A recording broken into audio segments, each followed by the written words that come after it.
Bwana Kagombe, that probably the former deputy president is overestimating his influence in the mountain? In the morning, because we all live in this particular earth, and none of us lives from the universe. And the truth of the matter is that what is making William sleepless nights is the negative mood of Mount Kenya region.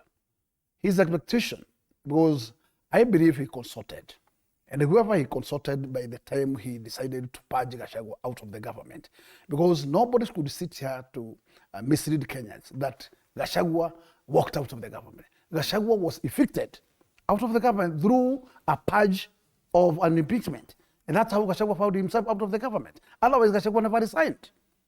And coming to the point on the table, as we stand, I can tell you for sure, Mountain, whether my good friend, Latundo member, will agree with me or not, as we stand, the command of 80% of Murima is with Gachagua.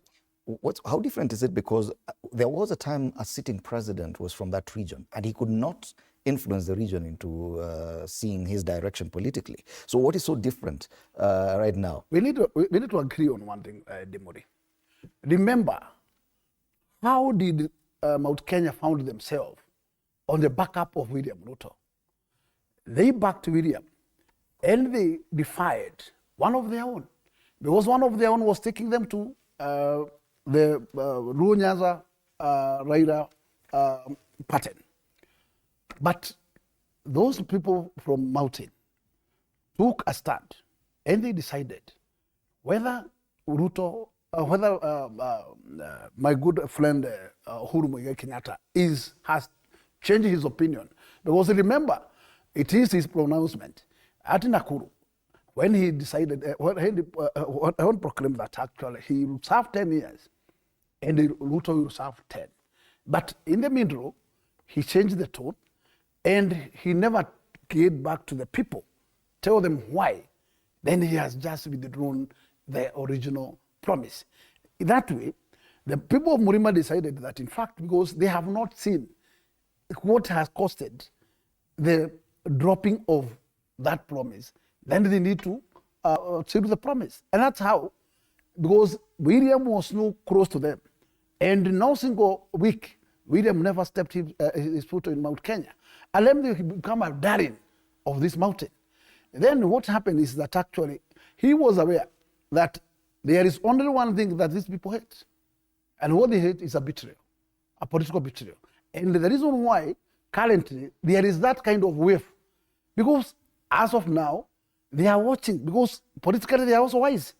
And they are finding a scenario where their regiment, right from the second senior most person, has been purged. That purge is a big pain back there.